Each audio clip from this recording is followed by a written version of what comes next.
Ladies and gentlemen, we are live with the Shayan Show. I'm joined here by my friend Matt Feldman. How's it going? Yeah, and we're gonna get into it. Let's not waste any time. Another California pod. Here we go. The Shayan Show. All right. Intro. Here we are. It's been quite a while since seeing my friend Matt. You got away from Montreal. You don't want to be there. Definitely. The only thing connecting me back is listening to Shayan every once in a while. And I see the artistic, the artistic inspiration with the little intro, everything around it. So Of course. congrats on the podcast, and I'm always here to support. Thank you. You can't let go of your roots, But it's good to move around and experience new places. That's kind of what this whole journey is right now with me coming here, working with Rossi, Sprout, and going to the desert. That was amazing. Just when you travel and you travel alone with a purpose and you plan things out, it's like you just learn a lot about yourself and I don't know. I guess life. Definitely. Environment's so key. Yeah. And that's been the thing for me too here is just being around the sun, around the water when you're stuck, on the opposite side of the, of the like when you're stuck on the opposite side of the environment like that you're in terms of just being in Montreal with snow and cold. Yeah. And then, just going to the other extreme. Yeah, and also the pandemic, how they have so many restrictions. It's like that's the only province in all of Canada and the United States that still has restrictions. It's like you can't live a normal life, without living a normal life because it's not a normal life there. Everyone's wearing masks. You still have all these rules. Yeah, and you get so adjusted to it, and you just think that's the norm. Too. It's not the norm. Even California is a liberal state. You would think things are still a little strict, but you come out here and just, the ability to walk into a restaurant and not have to put your mask on when you go to the bathroom. It's like, I feel like I'm in a Monopoly game. It's like get out of jail free type of thing, So it's, there's a lot to appreciate coming here from Montreal in particular, especially in the winter. I think everyone needs a post-pandemic trip to Cali, ideally in the winter, and just boost your morale, boost your motivation, and kind of appreciate life a little bit. That energy. I mean, I was like one of those people who's like, oh fuck California, like Florida's where it's at. But coming here, I'm like, holy shit, California is a lot more beautiful than Florida. Just like aesthetic wise. Depends what part, but I find there's something in California for everyone. We're in San Diego right now, which is, one of the most like beautiful places in terms of scenery. Food's amazing, great restaurants. People are very, open and laid back. And then there's LA, which is, has a little bit of a darker side to it from, the after effects of the pandemic. It's like a washed up city. It's pretty like ugly. I mean, like I was there for a week, so obviously I don't have like a whole perspective here, but I spent a lot of time like around different areas, Santa Monica, what was that? The neighborhood, the big house I visited. What we talking about? In Brentwood, Silver Lake. So those are nice places, but dude, I walked on fucking Hollywood Boulevard, man, and like. Oy. It's disgusting. It's like greasy. You'd think the place where the stars are all at, that's like the nice area, but there's like a homeless guy singing like some crazy song. He's like, "Oh yeah, I'm a little and then like everyone was trying to avoid looking at him, Yeah. No one wanted to make eye contact, and he kind of knew that, so he had to fucking come in front of the cross because we're on a crosswalk. We're just about to cross. He had to come in front of us, and he started shaking his ass, like look at me, shameless, bro. Little do you know that guy's gonna be the next biggest thing on TikTok. That's that's true. Just the right that's guy where the stars are made. You got to be a little crazy for sure. That's what LA kind of inspires. But this guy looked unwell. He looked like he was on some drugs or something. Definitely, LA will do that. But that's why I tell everyone when I spent a few years in LA. Growing up when like Hollywood was Hollywood. So Matt used to work for paparazzis. He would you hung around paparazzis, but you were working like this guy's been working his whole life. Like he was 7 years old. He was working for a clothing brand that used to be big. Why don't you tell us a little about Kitson and all that stuff there? And So yeah, I grew up in LA for 3 years. When I was 5 years old, I moved there with my family, of course. Yeah. And my dad got involved, for work with this clothing store that was taking off. And at the time, LA was the kind of spot where, it was right before like the YouTube and Netflix era where like Hollywood still had that charm. Mm-hmm. And, you can just go to these specific streets. Like the stores that I worked at that my dad was involved in was on Robertson Boulevard, Mm-hmm. where, there's famous restaurants like the Ivy, there's the Chanel store, all these kind of like iconic LA, all these places in LA where like you have to check out if you go there. And so I ended up becoming, completely crazy for that. Mm-hmm. Every day I was just like, how old are you? You're like 7 or 8 or 10? Yeah, so I'd started at 6 years old, 6 years old. and I was just like a product of my environment. Like I was just there, and all these celebrities would come in, and then all of a sudden you'd see the flashes, and it's hard to explain, but like that feeling of just being in that environment with like, all those clicks, hearing that with the lights and just seeing the way these people live. There's such an addicting factor to it. Yeah. And I got a little taste of that at 6, and after addict that I was an addict. I became I started, at 6 years old. Like I don't know how my parents ever approved this, but I would spend literally my weekends with these paparazzi friends I'd make, and I had to deal with them. It was okay, when celebrities come to the store, I'll give you a call so you get the best shot. You're the first one there. Whenever there's any celebrities in the area, you got to return the favor. and that's how I managed to, I would wait sometimes for 3-4 hours outside a restaurant for these celebrities to finish their meals. And then we had this whole act planned out and the paparazzis. Yeah. And it was also a marketing tactic for the store, because I would always bring a little gift with me with the store's, with the bag and everything. Yes. So the owner would allow me to like just fill up a little bag with some goodies, and I'd make sure that like the second the celebrity pops out, I'm there with the bag, handing it to the celebrity. They love free stuff because that's what they live on, so so as definitely. But you would think that these people making like 100 mil like on all these amazing movies, and but a lot of their life is just calm. So whenever you hand them some free stuff, they love it, and so I'd make sure my hand was right in front of that shot. So in People magazine, everything, like that was the first shot. They'd have the clothing store bag right there, and it would dry. I mean, it worked. The brand and the action the store got just kept on going up and up. And then I just going back to Montreal when I was like 9-10 years old. Oh, that must be terrible. It was like heartbreaking because it's the opposite. It's like a little bit like it's much quieter. You don't have that that stardom of that. So you probably had like a huge gap.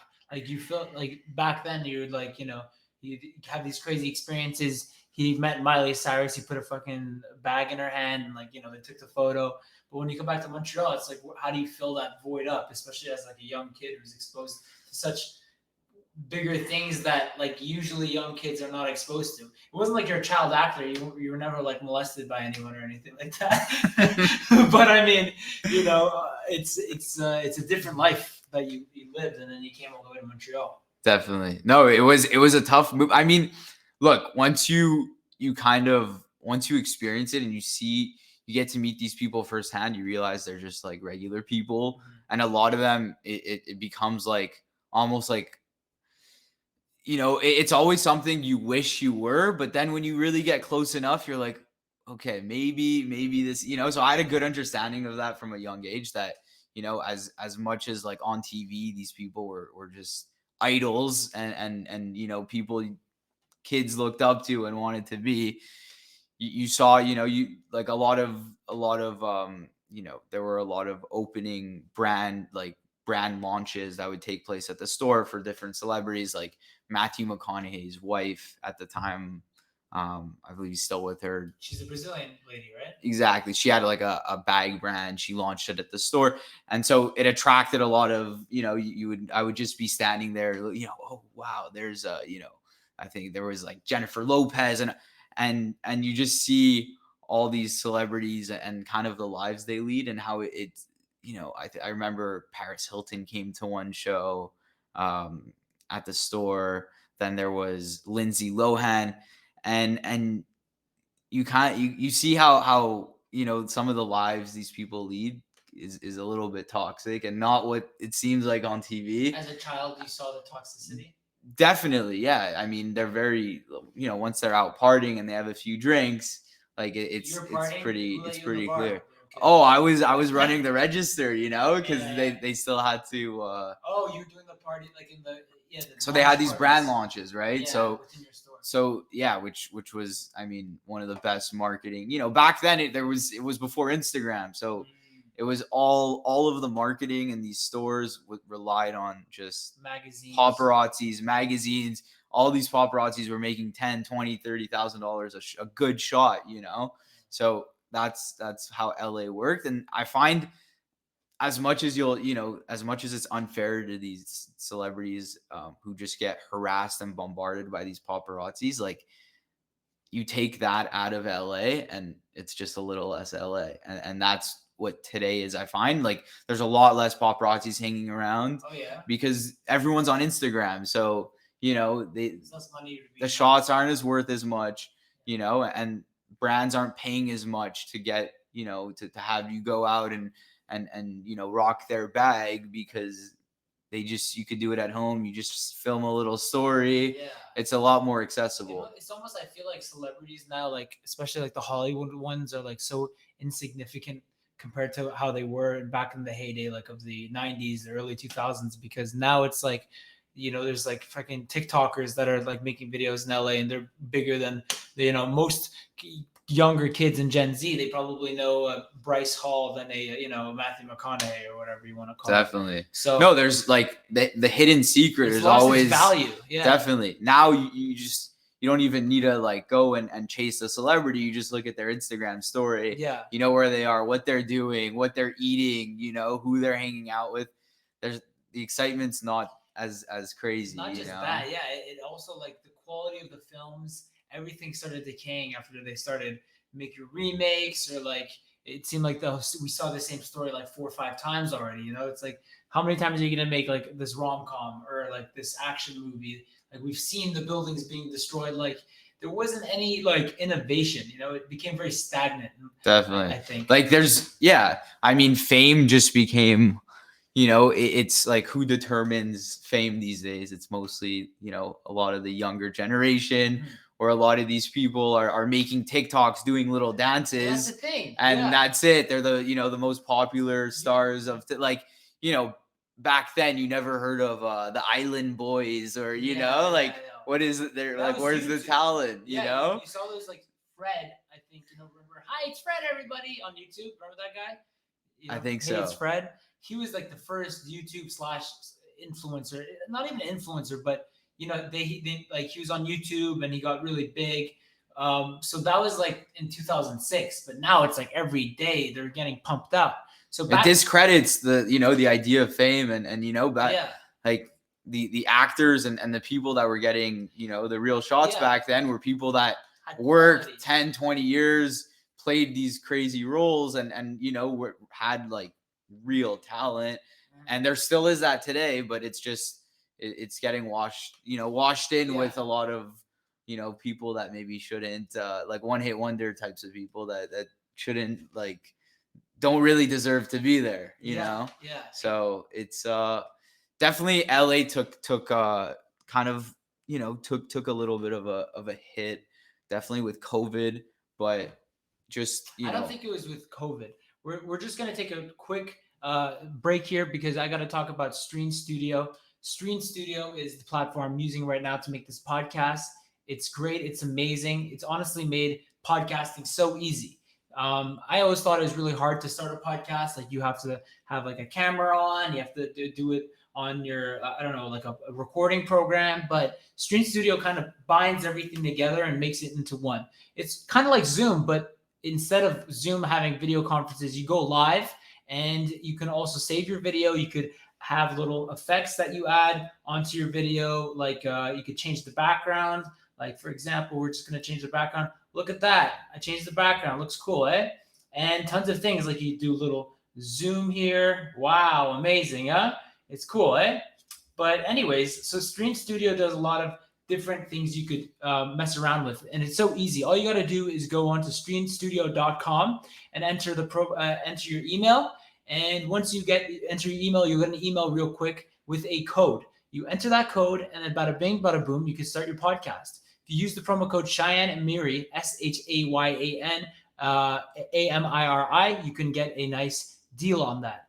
And like I said, you don't have to be a very smart person. I'm not a smart person. I'm an ape, and I'm doing this. It's as easy as that. You could be a grandma, you could be a child, whatever it is.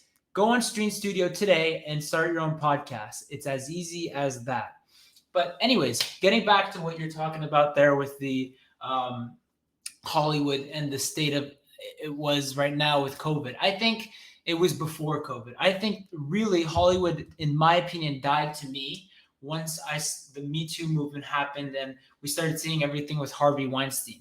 Because then it became apparent that Hollywood, it was out in the open that like Hollywood is this dark place where people had to, suck a cock to get the role. They had to.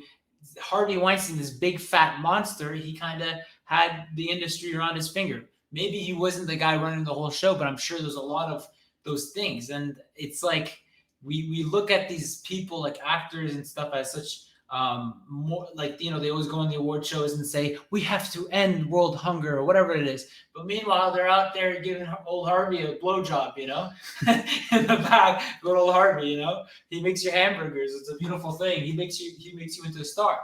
So I think for me that's like when I was like I don't think because I kind of wanted to be an actor when I was younger, like a little kid, and then for me that was like the nail in the coffin. I'm like, fuck it. YouTube, you make your own thing. There's like guys like Logan Paul, like Logan Paul is a fun guy. I'm not, I just, like a guy like that is so not like Hollywood. You know what I mean? He's just doing his own thing. And then all of a sudden, like he blew up. And then same thing with Mr. Beast, same thing with all these different YouTubers. You realize that these guys made their own businesses out of this. They didn't have to suck Harvey's cock and they went forward. But unfortunately, a lot of those people who do grow up in the industry, like the younger actors, the Johnny Depps, they fall into addiction. And so that's what we're going to talk about now, this case that's going on with Amber Heard and Johnny Depp. We talked about it last week on the Reels. I didn't talk about it on the podcast, but basically there's a defamation trial that's going on in Virginia. Johnny Depp suing Amber Heard because after the Me Too movement, a lot of people were coming out, pointing out the people that were doing harm, whatever it was, people speaking out against their abusers. So Amber Heard claimed that Johnny Depp was domestically abusing her, and she filed for a divorce. She put a piece out in the Washington Post, and she destroyed his career. The court case is still going on, so we don't know entirely if it's what happened, if Johnny Depp actually did do those things, but it's looking like the tide is on Johnny Depp's side, at least from people's perspective, right? Definitely, yeah. And I think tying that back to what we were talking about, like that's the dark side of Hollywood, on the cameras, everything looks great. And then you realize, what the lives these people lead, and you start hearing these recordings and you're like, wow, how could a guy with an island and homes in France and Hollywood, and how is he leading a life like this, or how is he involved in a relationship that's not just roses and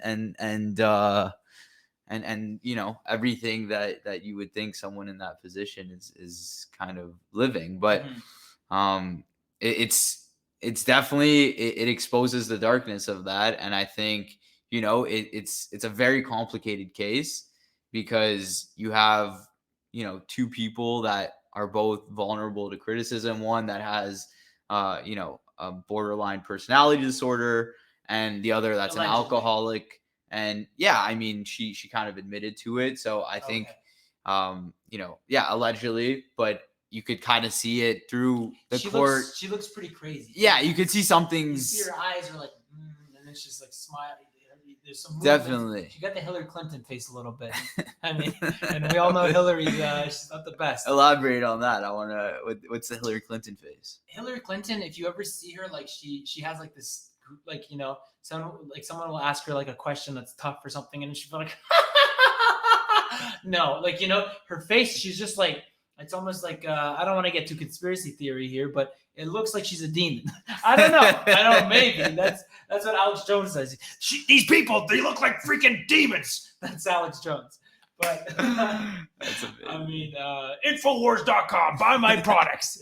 But it's true. Amber Heard does not look like a trustworthy person, to say the least. She looks mentally unstable, and I don't know if that's a result of abuse. Yeah, it's abuse from her. Or everything that I mean, it's a pretty intense case, being in court, sitting there for over a week, having to kind of defend yourself against $100 million like claim, which is hard to defend. I mean, she clearly had a huge impact on Johnny's career, which is but that's it. Is at the end of the day, the burden of proof is on the accuser, and like I nothing yet has shown me that he definitely abused her, and as well, though, you could see that he also has a dark side. He's an alcoholic. He's into drugs. Yeah. So it's really it's iffy, but I think it's tough to pick a side, without really. I don't think it's tough. I think a lot of people are on Johnny Depp's side. We don't have to say what side we're on, but I think that just in the sense that it's tough to say that he never put his hands on her, because you can also see that Johnny Depp has a dark side, but definitely well, the people I mean, he's been involved with, like his ex-wife. Most of the people who come and testify, a lot of them, like they claim that it's always coming back that yes, he's a troubled person, but he's not a violent person. And I guess you could see, like, I mean, obviously he's an actor, so like you have to realize he's one of the greatest actors in the world. So when you see him in court, you have to think, oh, maybe it's also a mask too. But I don't know, it seems natural to me, like the way he acts. To me, Amber Heard seems very unnatural, the way she stands there.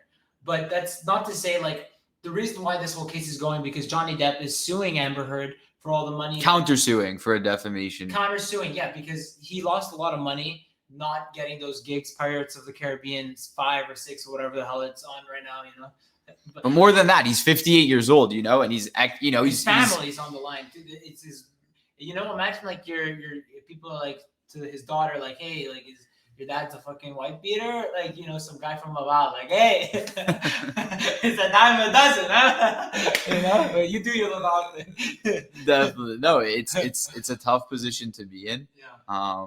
And it's just, I think, definitely he has to clear his name. He's 58 years old. He's worked so hard on building up a career, and he's arguably in his last few movies, which hopefully he'll now, I think, coming out of this case, like you said, people are definitely siding with him. I think he'll probably score one of his biggest contracts soon, because he's kind of has all the attention, and people are seeing that, like, it's kind of unfortunate what was done, just because Amber Heard wasn't able to bring forward any, substantial proof to show that, to support her claims, which, again, it's hard to prove, because, there's not a video camera on them at all times showing but she did film some stuff, and the stuff that she filmed, it was like him angry, yelling, and then like the way she walks out of it, she's like walking out of it like smiling, I got him. But like really, the guy's just a pissed off alcoholic, you know? Definitely. But the things that we like right now are being argued in court are the texts that Johnny Depp sent to his friend. So we're going to talk a little bit about that.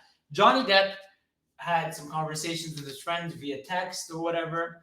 And I mean, it's kind of like almost like the Donald Trump situation when he's like, the grab him by the pussy thing. Grab him by the pussy. You know, if you're famous, she'll let you do anything. Grab him by the pussy. It's like kind of like something that's said in private that's given in public. But Johnny Depp, so it's like locker room talk or whatever you want to say. Or you could say it's boys being boys. I mean, maybe. But the thing that he said to his friends was, let's burn Amber.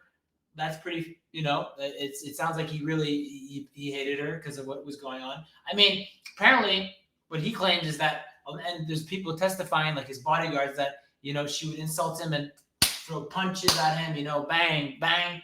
And she was actually the abuser.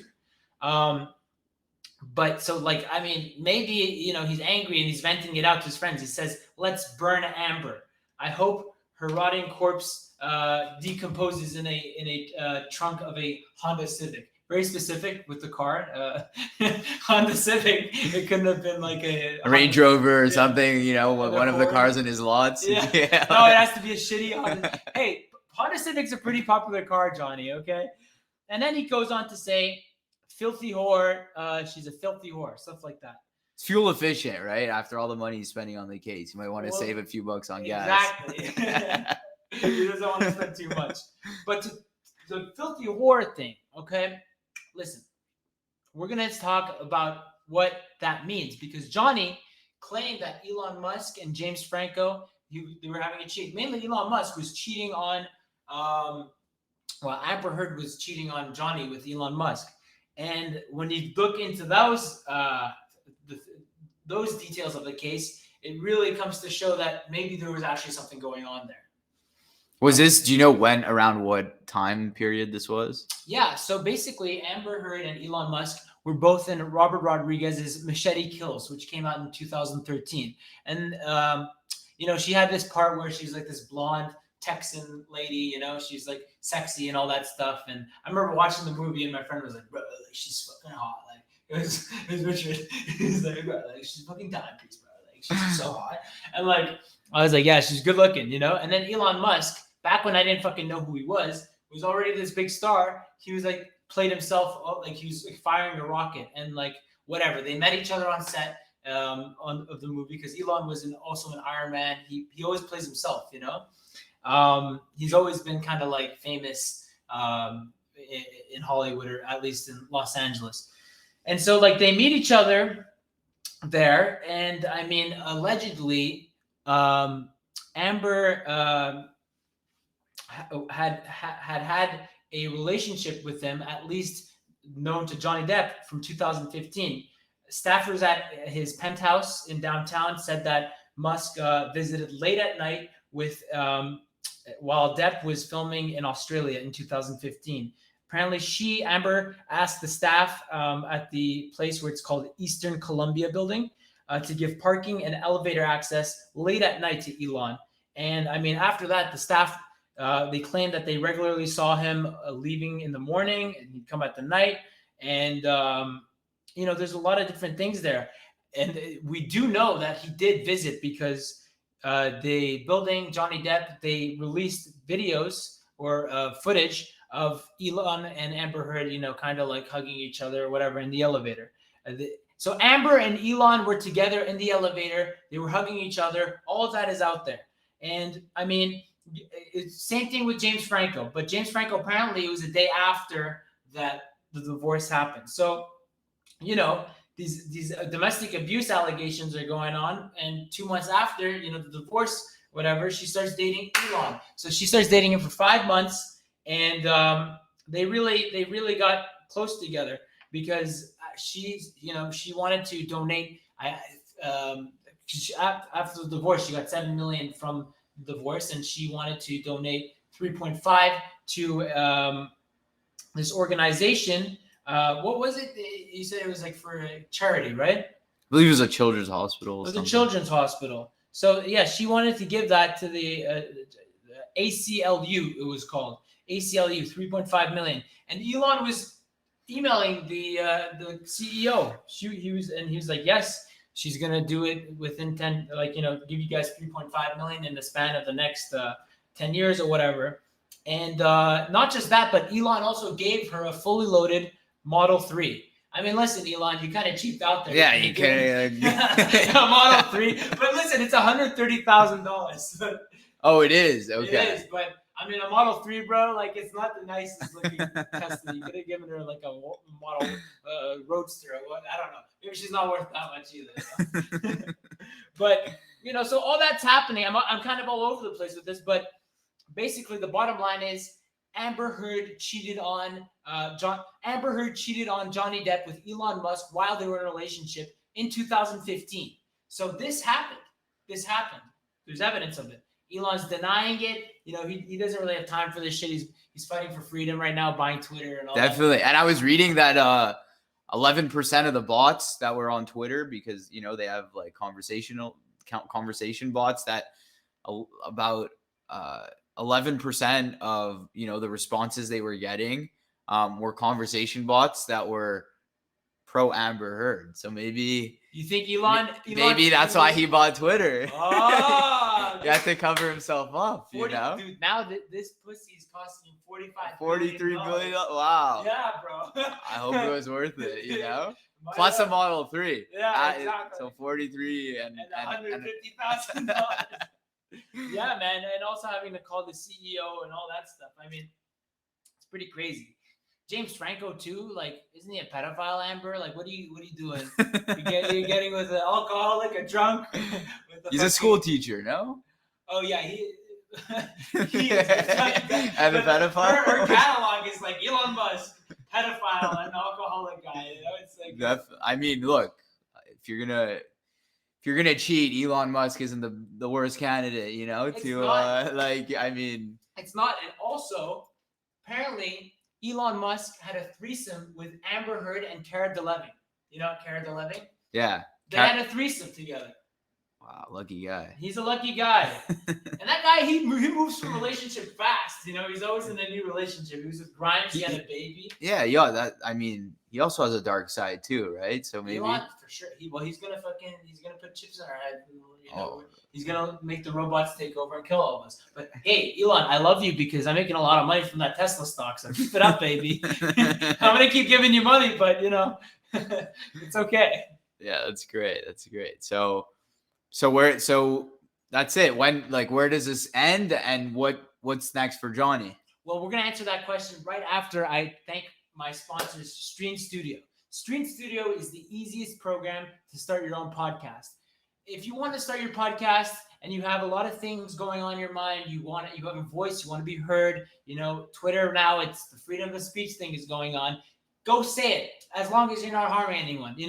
We have to, we have to be able to have our voice, and Stream Studio allows us to have a voice by making it so easy to record your podcast. All you do is you go on streamstudio.com, you enter your email, you get emailed a code, you put that code in, and bada bing, bada boom, you can start your own podcast. I mean, you've seen me use Stream Studio, right? It works well, right? Seamless. I mean, we set this thing up in what? In 20 seconds. Yeah, 20 seconds, So I can't, I'm not in the podcast game, but if I was, I think that's where that's the one to go to. And I think you're an interesting guy. You have an interesting voice. I think Stream Studio would be the way to go. And if you want, since you're my friend, you can use my name, Shayan Amiri. You guys are my friends too. SHAYANAMIRI, to get yourself a nice deal on Stream Studio today. So go out there, start your podcast on Stream Studio. It's a great platform and it's easy to use. Definitely. What was that question you had? What was it? So it's just, thinking about like what comes next. Do you think this court case is going to, accomplish what Johnny set out to, which is clearing up his name and, making sure that he can, do you think he's going to be bigger than ever? I think so. I think Johnny's going to be big because Amber kind of digs her own grave here. I mean, I will say, if she got herself in a position to be with Elon Musk, Johnny Depp, all these guys, she must have been smart, but a little short-sighted. She didn't see how conniving her plans were and how they would backfire on her. I mean, you look at some evidence. Johnny Depp, he came out and he said that she wanted a payoff from him. And you know what that payoff was? 3 penthouses downtown and an SUV. Come on, Amber, you already got the Model 3, you greedy pig. you wanna get the fucking and SUV? she also has, quite a track record. Like, I think she's made close to $10 million in movie contracts. So, it's, you think this relationship was transactional? I don't. Okay, I think she. The thing is, a guy like Johnny, he was with his wife for quite a number of years. I don't know how long, but I think it was over 10. I think. Don't call me fake news. Quiet. Don't be rude. Don't be rude if you're watching this. But it was something like that. And I mean, for a woman to come in and take a married man out of, seduce him like that, and keep going in that direction, right from there, you know that this person doesn't really have morals because she's breaking a family up, right? Yes. So I agree with that. If you're breaking a family up, that means you see this guy as a trophy almost. And once she got that trophy, I feel like, she wanted more and more and more, whatever that may be. She's insulting him for playing. She's like, oh, like I didn't come around the penthouse a lot because it's just a bunch of old fat men playing guitar. It's like, you picked your fucking poison, man. Like, you know what I mean? So I think it's the thing of like everybody. Once we get a little bit, we want more. We get greedy. Of course. And, that's and the pendulum kind of swung a bit, as when she was with Johnny, it was kind of at a point where I think she was kind of, on the rise, whereas he was settling down. And so, it kind of, you saw that maybe it got to her head a little bit, and it lasted a short while. So, I just hearing the recordings, I think, there was part of them that kind of they stuck around for too long. I mean, once you hear some of those recordings, once punches are thrown, I mean, if your girl starts throwing punches at you, bro, I mean, I hope you're smart enough to walk out the door and never go back. He filed for a divorce. Yeah, he filed for a divorce, and I think that was such a strike to her ego. You can't fucking break up with me. Are you fucking insane? There were a few instances, there was the punches, then there was the bottle. Well, that's the thing. It kept building up, whereas I think he's getting beaten down. It should have been cut from the first sign, and so it's tough to kind of, see inside of like what the actual, what the actual situation was, because I feel like they were both kind of feeding each other's toxicity and kind of, Yeah, but one person was getting beaten up, and it wasn't, hey, I don't know who it was, but it doesn't look like it was Amber. I'll just say that. That's one take, but so why did Johnny stick around for so long? I think it's because he was probably abused as a child, and I think we've heard that in the court. He has a dark side. That's it. Trauma, if he's drinking every night, and if he's smoking weed every day, at the bar at 3 a.m. chugging a bottle, I mean, there's reasons behind that. I mean, it's enjoyable maybe for the first few nights, but it definitely, it represents a deeper rooted issue. Well, he said that he did every drug in the world, according to him, by the time he was 14. Like, fuck, man, that's a pretty young age. And like, when you start taking things to the extreme at that level, I think there's almost like a sexiness to getting that crazy bitch in your life, because it gives you a high that drugs can't give you. And it's like that high, emotional high or whatever. That's it. And acting is such a emotional gig. It's like they like to play those things. It's like, get a real job, Johnny. Why don't you go work for UPS or Hertz? It's true. Crazy's hot until you get to court. Exactly. I mean, if he was working a real job like me, doing a podcast, like a real job, because this is a real job. I'm just kidding. We know this isn't a real job, but hey, that's the thing, it's like,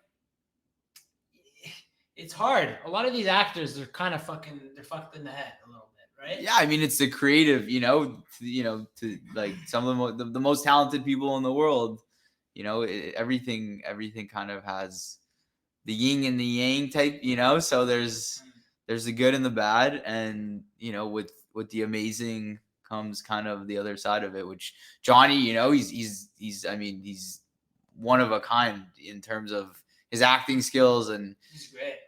so there's definitely another side to that. Yeah, for sure. It's like Leo. He hasn't been with a girl that's under 24, and I think his whole life, Exactly. Like, but then he's gonna get on a stage like climate change is important. Look at me, I'm Leo. With his thing there. I love Leo. He's a good-looking guy. He's a great actor, but I just think it's a little hypocritical of him going on his private jets and his yachts and telling everybody that we need to stop consuming, whatever the fuck it's called, carbon. It's like, I don't know. This is a different subject, but it's like rules for thee and not for me. And it's just like, I mean, Johnny Depp didn't really have too much of that. I think he claimed he wanted to kill Donald Trump, and they used that against him in court, which is pretty funny.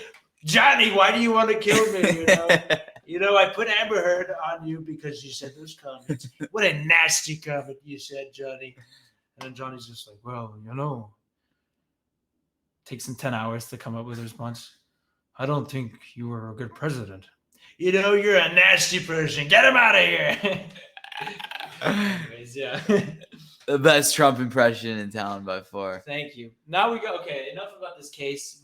We'll see what happens. Hopefully, some truth comes to light. Hopefully, we'll see what Elon has to say. He didn't show up to court.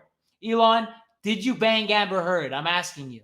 And if you did, my man, you got out of there safe. Or you spent $44 billion in a Model 3 on crazy Amber Heard, Crazy Amber Heard, everybody. Crazy Amber Heard. She's so nasty. But anyways, Matt's also really good at impressions. For where we're from, there's a couple different areas. Look, nothing beats the Trump, in my opinion. I know, it's but such a. What about Laval? Laval. Yeah. Definitely. Yeah, but it's he doesn't want to do it. It's just, I don't want Yeah. It's hard because we're from Montreal, so if we start saying anything, you can't rip down your people, hometown, Yeah, because you're gonna get people from Laval. They're gonna be like, "Hey, hey, what are you talking about?" There you go. There's a little bit of it. It's a dime a dozen. A dime a dozen. Oh man. Definitely, but we're very culturally similar, So I mean. Yeah, you're Jewish. I'm Jewish, Italian, kind of Persian, all of that. Persian. Stuff. Basically, we're white, but we have culture, Definitely. And we're not that white. I mean, we're like a little orange, Look, in Montreal, it's true. Yeah, two different shades. Yeah. It's coming out here, it kind of transforms you a bit. 100%. Yeah.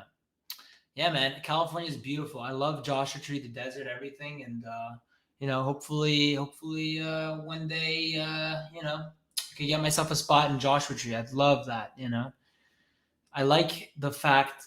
What I like so much about the desert and Joshua Tree specifically, and I think it's my favorite place in the world. Like I was enchanted. Like I was walking into a dream. It's always been a dream of mine. Is the emptiness. I live in Toronto now, which is just skyscrapers, buildings. Craziness on the road, bums and stuff, or like crime, whatever. And like you go to somewhere like that where there's just a small town and mountains, desert. It's like you feel like you could breathe, man. You feel like the world isn't like I gotta do something. I gotta be this. I gotta do that. Because I feel like we're like these rats. We're running and we gotta be like this, that. Over there, it's like, nah, man. Like you look at it's so much bigger than us. Those mountains, those deserts, everything is so much bigger than us. And like it makes you shut the fuck up. It's attainable, you realize, sometimes we overcomplicate it, and you think that like you have to do this and that, and you don't, like here in California, most of it is just right in front of you. Mm-hmm. You don't have to make $10 million to rent a yacht to, it's like you just go on these beaches and you feel like you're living kind of at the highest point you can be at. Like I definitely agree with that.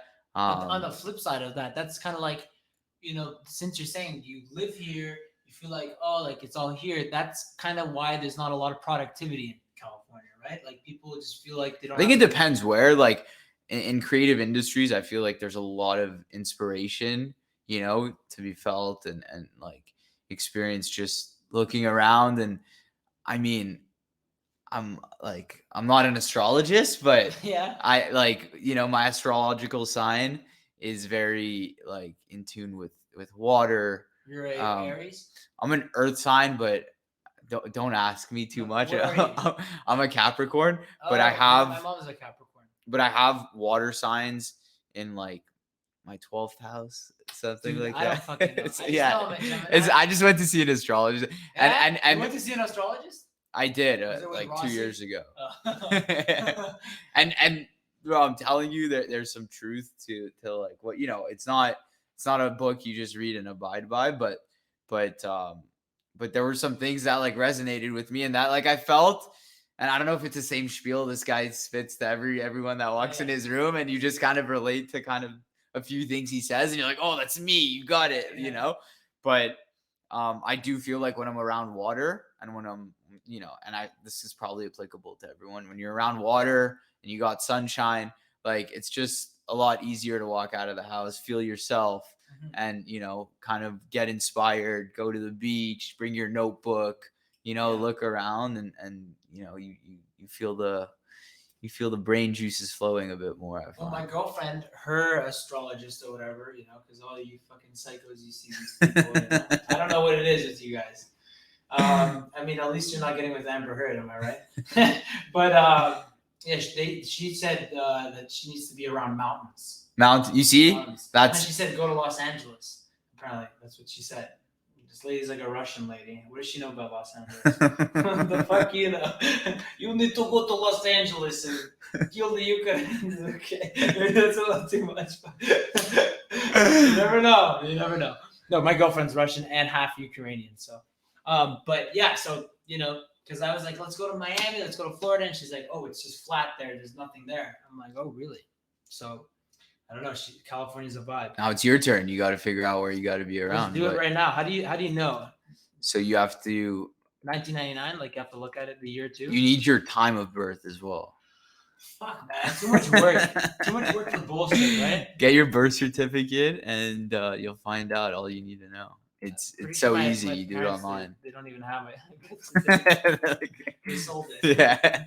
They sold it for some olive oil or something.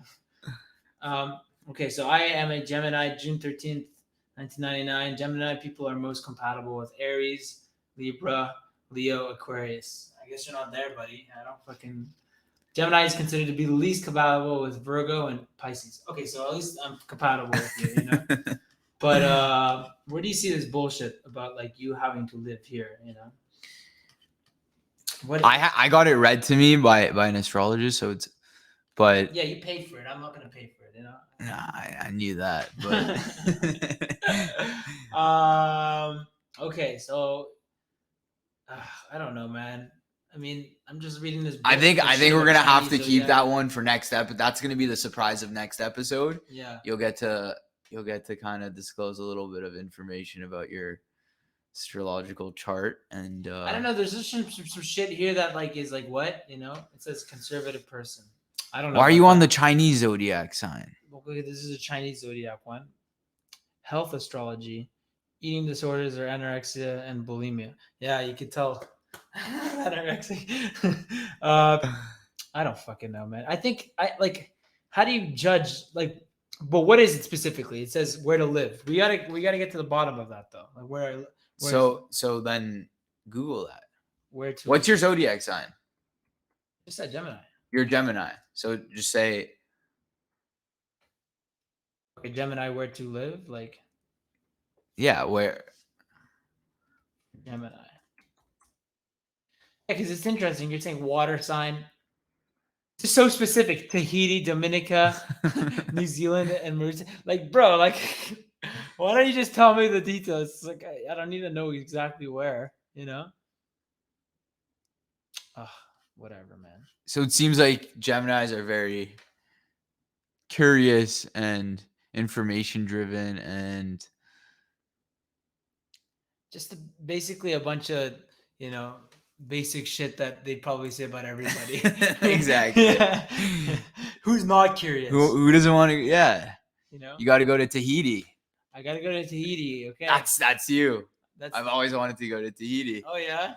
Well, I mean, it's a beautiful place to go. So I don't know. I always that's wanted an easy sell. I feel like we could be astrologists. No, We should just become grifters. just tell astrologist everyone they grifters. should go to San Diego and Yeah. Joshua Tree.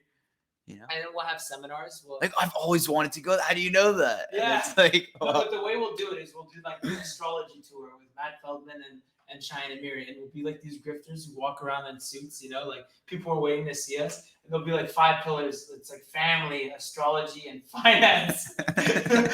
People are like, what is finance?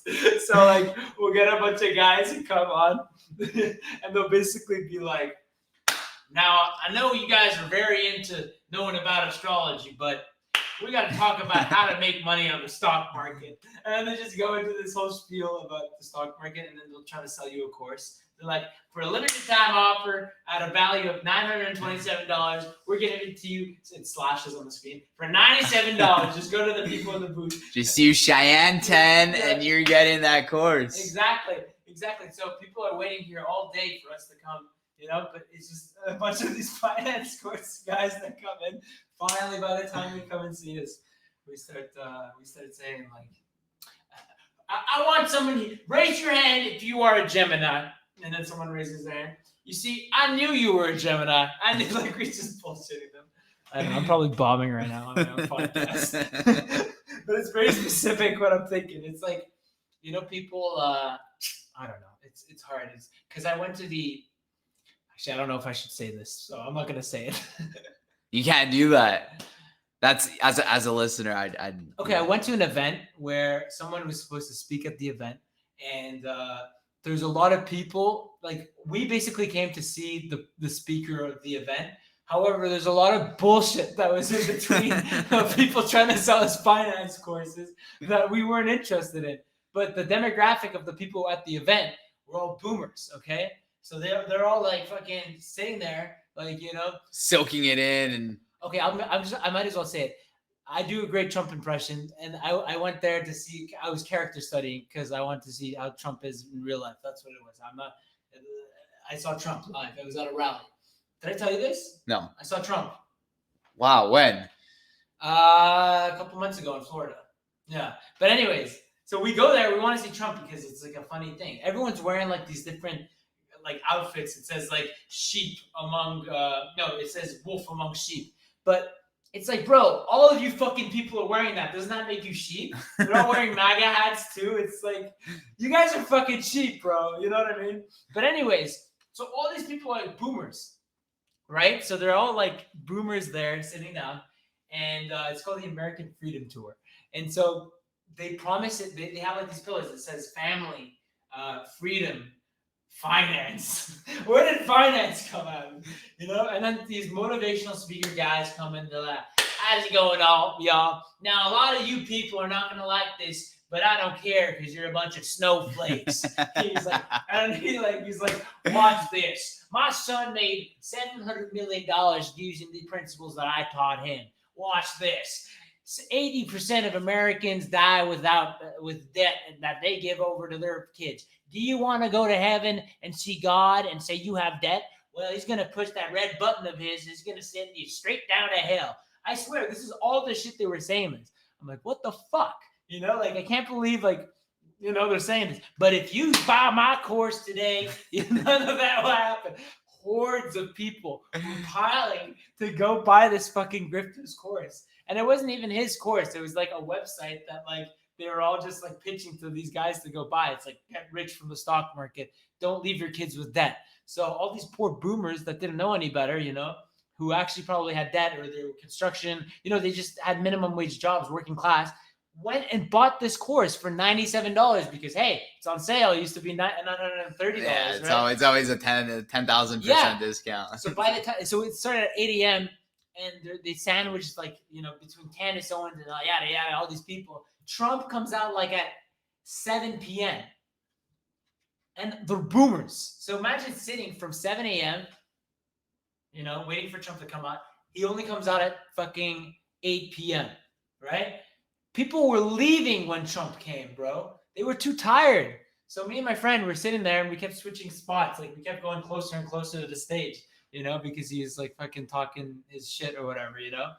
And it was just like I'm like, obviously this would happen at a Trump event, you know.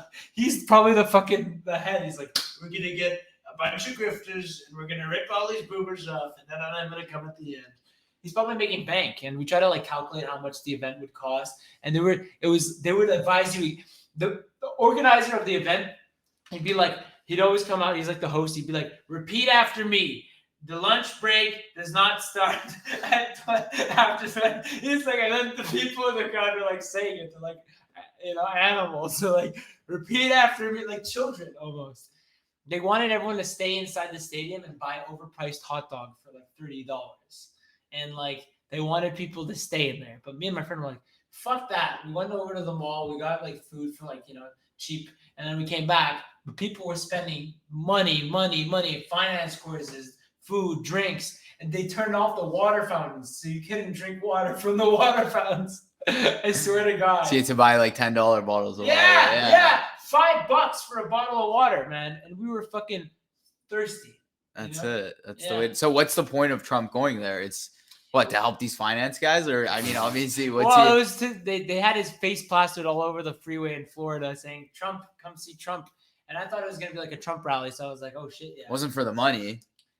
Well, it was for the money. Apparently, he's making a lot of money right now since he's not president. He's just like piling up cash for donations or whatever. I don't know if it's going to like MAGA, his campaign, or because he hasn't announced that he's running for president. And then people ask him like, "Are you running for president?"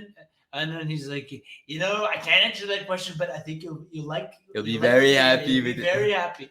The thing about him, like, we got so fed up by 6 p.m. at the event that the organizer was like, all right. Now for the founder of Let'sGoBrandon.com. Give it up, everybody. We're like, boo! Fuck you! We want Trump! And the whole crowd started saying, we want Trump. He's like, hey, he's like, guys, Trump's gonna come. He's coming. We want him too. And the crowd is like not having it. We want Trump. He's like, let me hear it for our veterans, folks. And then everyone's like, woo! He used that, let's hear it for our veterans, to fucking brainwash the crowd. And we're like, fuck you! Go fuck yourself, It was like, man, sounds like that's an experience, an educational experience. It was an educational experience. I learned how these sales guys, they're such snakes, and like, and like, listen, I mean, look, I don't give a fuck if you guys look, oh, he went to a Trump event or whatever. It's like, listen, I was in Florida, it was there, and it costed $50. I'm gonna fucking see him. Like, it's entertaining. I mean, whether you like the guy or not. At a Trump rally? You were at a Trump rally? Like, obviously there's people like that, Who gives a fuck?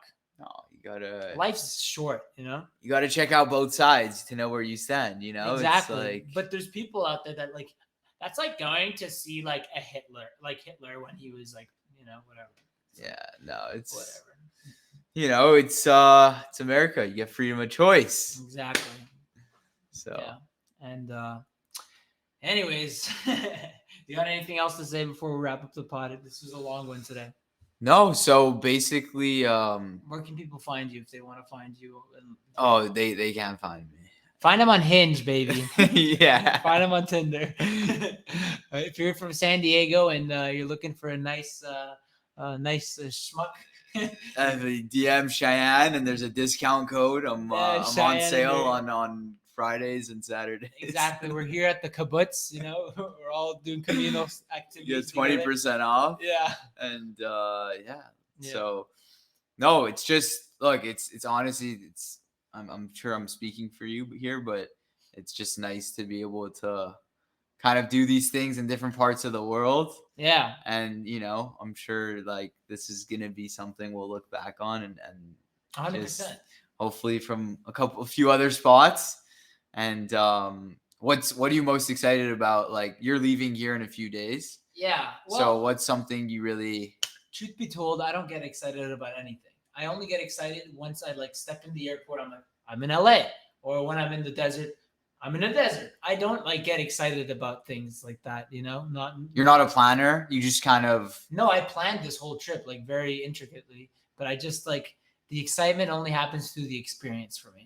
It's like once I have it, then I'm like, wow, and it's like, it shocks me. I'm not the type of guy who's like fucking like waiting to, am I going to get this for Christmas? It's more like, once I opened the gift as a kid, like I'll be like, holy shit, this is what I got, you know? So No expectations. I guess no expectations, and that's kind of like, I prefer it that way. Life's so much better. When I have too many expectations, fuck, like I get Expect to disappointed. fuck you over, right? Yeah. Disappointed or overly excited, but like that balance just keeps you floating like real nicely.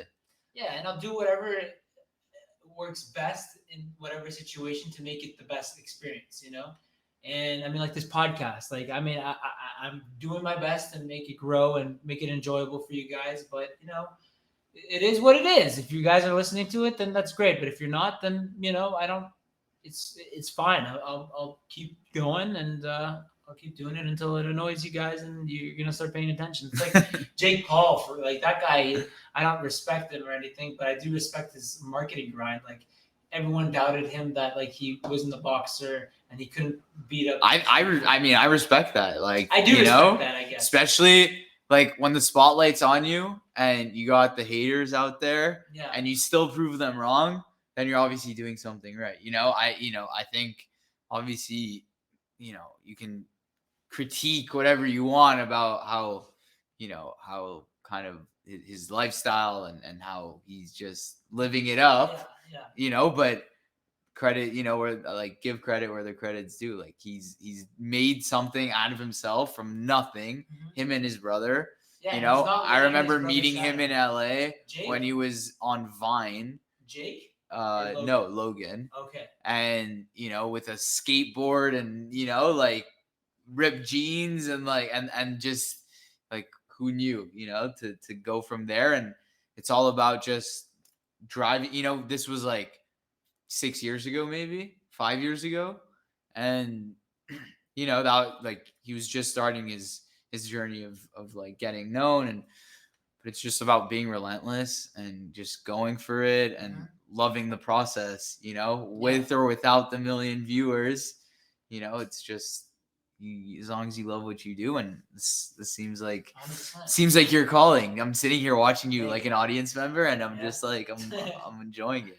It's really, I think you enjoyed speaking. That's for sure. Definitely. And your comedic, your sense of comedy, but also like the way you inform people and the topics you bring up. I think it all mixes together really nicely. So thank you, man. I appreciate it coming from you. I mean, Matt's a beast. You went to business school, you got all your real estate licenses, and you started your own business all within the thing, and now you're kind of pivoting. You want to start a fresh thing, and it takes a lot of courage to decide that you want to pivot, Me too. Like I was in the band, and I thought I was going to do music. I still do music, and I enjoy music, but it's just like not being married to an idea is very important. Otherwise, you're going to see your own downfall, Yeah, boxing yourself up is the worst thing, but that's why you got to try things. I feel like life is just a process of elimination. Like you're never going to know. Very, very few people know where they start out exactly, what they're destined for, where they belong. It's hard. And to those people that think they do, because I once thought I did, like, at some point in life, you probably realize that maybe, there's other things out there for you. But what you do know is you just go out there, try a lot of things, and you know what you don't like. And from there, you could kind of, shift yourself towards what you do like. And, eventually you just, something hits and you go for it. Mm-hmm. And I think what's cool about you is just no matter what you do, you always have like your hobbies and what you enjoy doing. That's always there, and that you always keep exercising and practicing, your musical talents, just comedic sense of like being around, always, having a drink together and cracking jokes, like nothing like that. And yeah, man, just anything you do, like as long as you have those few things you keep doing in your life that are completely removed and independent of money and anything like that, where it's the kind of thing, if you can make a job out of it, great, but if not, you still love doing it. And that's where, like, it's cheesy, but the work-life balance, you always gotta find that, because obviously money is very important.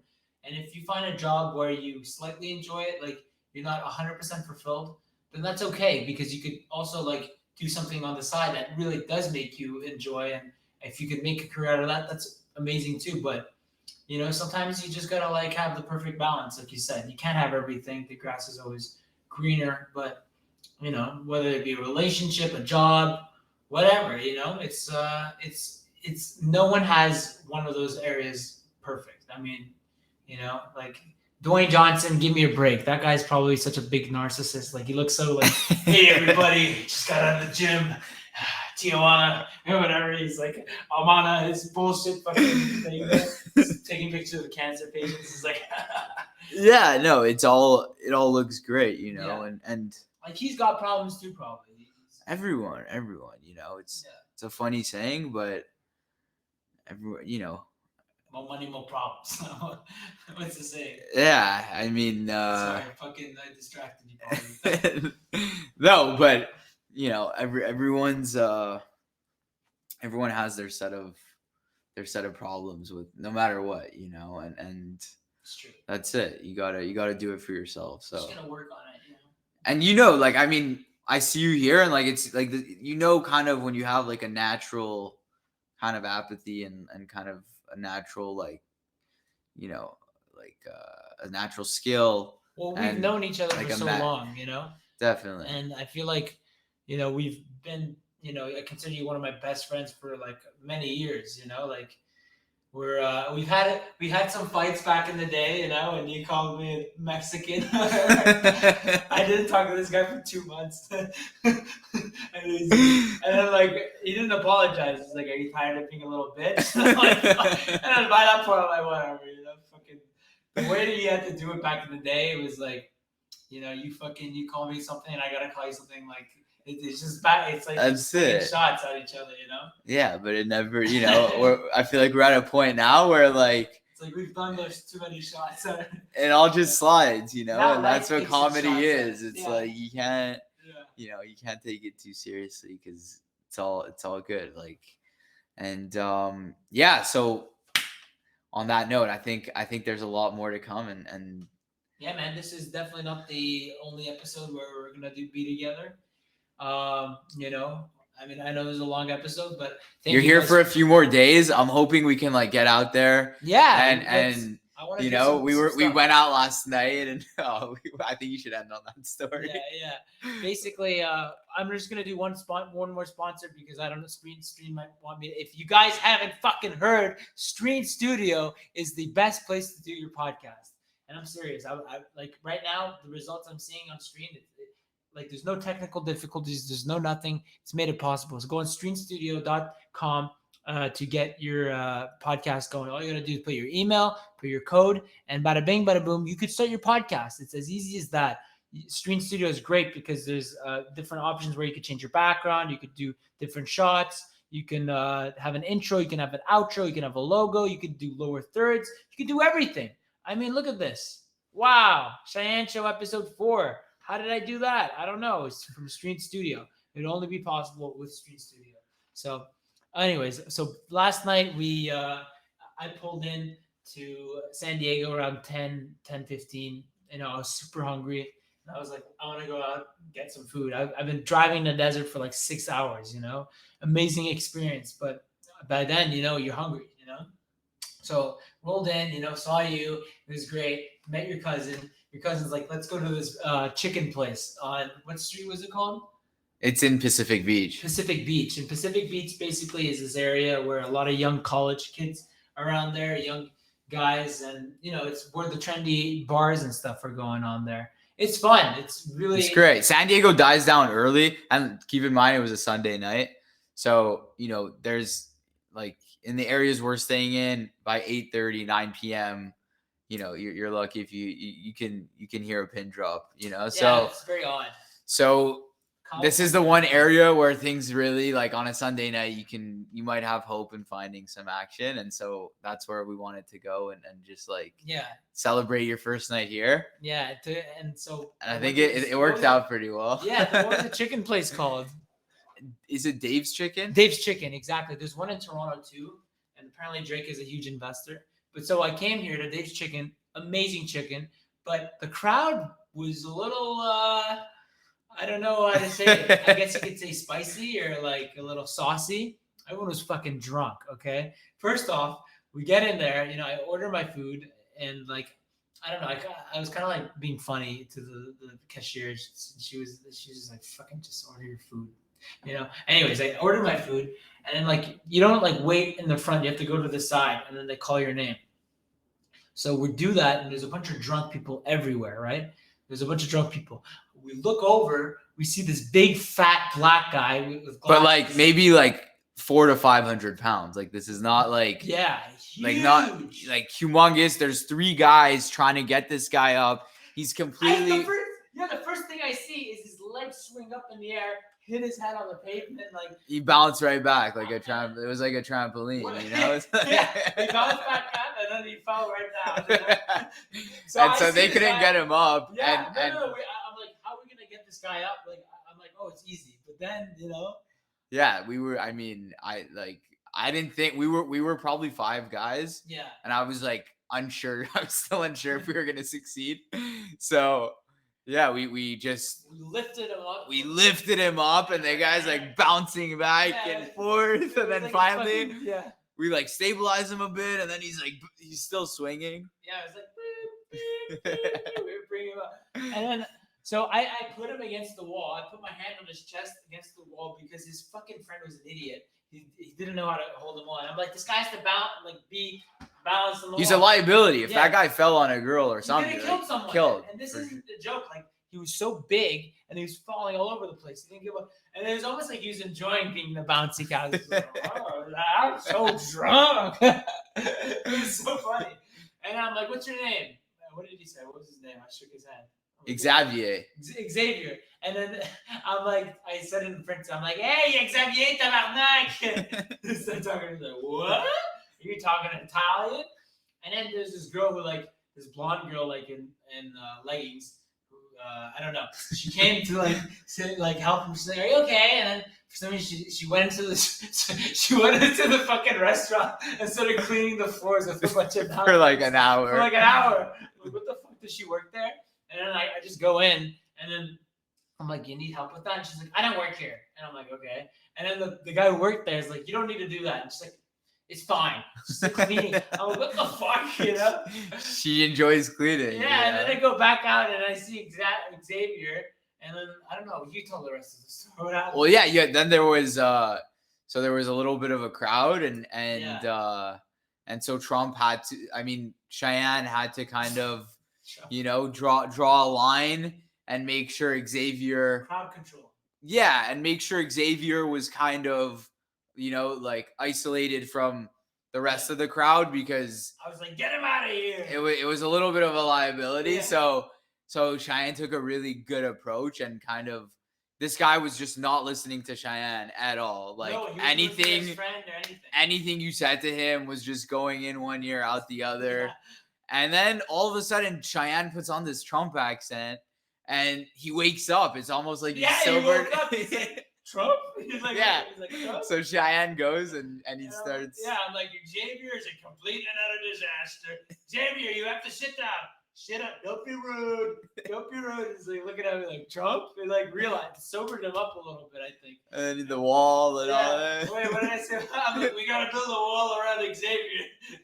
That's amazing. And then the girl, there's like a Mexican girl or something, and she was like, oh, you said build a wall. No, I think your cousin said build a wall. And then I saved him by acting like Trump, and that's how the whole Trump thing happened. And all of a sudden, the guy was good to go. And after that Trump accent, I think you kind of shook him up a bit. Yeah, I did. And then I kept doing it, and then this guy wanted to fight me, and then I started doing. And don't be rude. And you look at what's going on, and it's like, oh, Trump, it's like walk away. Diffuse the situation. It's like Dr. Jekyll and Mr. Hyde. Like, once I become Trump, people would just start listening, So that's the next step. Is we got to start filming those experiences a bit more, because that would have been a funny one. I mean, yeah, you had the crowd going. We'll go to Pacific Beach. We'll do I don't know, acting like Trump to strangers or something.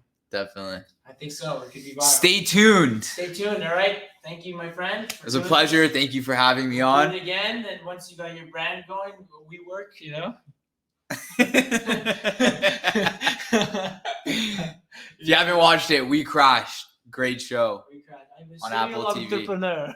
But anyways, we'll end it on there. Jared Leto's a pedophile.